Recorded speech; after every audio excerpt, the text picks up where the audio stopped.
வணக்கம். இதுவரையிலும் வாகை தமிழா சேனலை சப்ஸ்கிரைப் பண்ணாதவங்க சப்ஸ்கிரைப் பண்ணுங்க. பக்கத்துல இருக்கக்கூடிய பெல் பட்டனை கிளிக் பண்ணுங்க. உடனுக்குடனே உங்களுக்கு வீடியோ வந்து சேரும். வணக்கம் வியூவர்ஸ், இன்னைக்கு நம்ம சேனல்ல கருஞ்சீரகம் அதனுடைய பலன்களை பற்றி பார்க்கலாம். கருஞ்சீரகத்துல தைமோகியோயின் என்ற வேதிப்பொருள் இருக்கு. இது சிறந்த நோய் எதிர்ப்பு சக்தியை அளிக்கக்கூடியது. இதில் உடலுக்கு நன்மை தரக்கூடிய கொழுப்பு இருப்பதால் கெட்ட கொழுப்பை குறைக்கும், ஒவ்வாமையையும் குறைக்கும். தோல் வியாதிகளுக்கு கருஞ்சீரகம் சிறந்த மருந்து.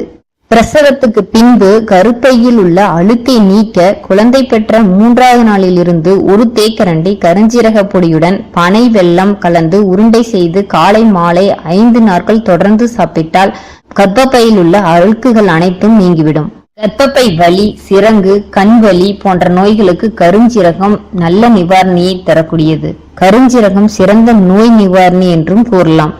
எனவே வாரத்தில் சில நாட்கள் எடுத்துக்கொண்டால் உடல் நலத்துக்கு மிகவும் சிறந்தது. கருஞ்சீரகம், வெந்தயம், ஓமம் ஆகியவற்றை சம அளவு எடுத்து கருகாமல் வறுத்து பொடி செய்து இரவு நேரத்தில் வெதுவெதுப்பான நீரில் கலந்து குடித்து வர வேண்டும். இவ்வாறு செய்து வந்தால் தேவையற்ற கொழுப்பு நீங்குகிறது. ரத்தம் சுத்திகரிக்கப்பட்டு சீரான இரத்த ஓட்டத்தை ஏற்படுத்தும்.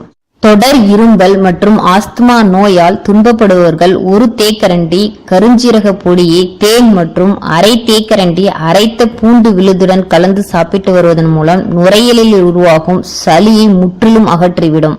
மேலும் கருஞ்சீரக பொடியை பல் துளைக்கு வருவதன் மூலம் பல்லில் ஏற்படக்கூடிய கரைகளை நீக்க வல்லது இந்த கருஞ்சீரகம். கடைப்பு உள்ளவர்கள் ஒரு தேக்கரண்டி கருஞ்சீரகத்தை தூள் செய்து 50 மில்லி தேங்கெண்ணெயில் சூடு செய்து வடிகட்டி அதில் 2 துளி மூக்கில் விட்டால் மூக்கடைப்பு நீங்கும்.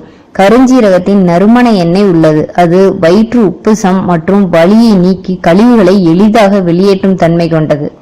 கருஞ்சீரக பொடியை ஒரு தேக்கரண்டி அளவு எடுத்து வெந்நீரில் தேன் கலந்து பருகினால் சிறுநீரக கற்களும் பித்தப்பை கற்களும் கரையும். இதை காலை மாலை 2 வேளையிலும் சாப்பிடலாம். சளியால் ஏற்படும் கபம், குளிர்காய்ச்சல், குரைட்டை, மூக்கடைப்பு ஆகியவற்றை கருஞ்சீரகம் நீக்கும். கருஞ்சீரகத்தை வெற்றிலை சாறு விட்டு அரைத்து காது கன்னப்பகுதிகளில் ஏற்படும் வீக்கத்தின் மேல் 10 போட்டு வர வீக்கம் முற்றிலுமாக மறையும். இவ்வளவு சிறப்புகள் வாய்ந்த கருஞ்சீரகத்தை நாம் தினமும் உணவில் பயன்படுத்தி வருவதன் மூலம் பல நோய்களிலிருந்து விடுபடலாம்.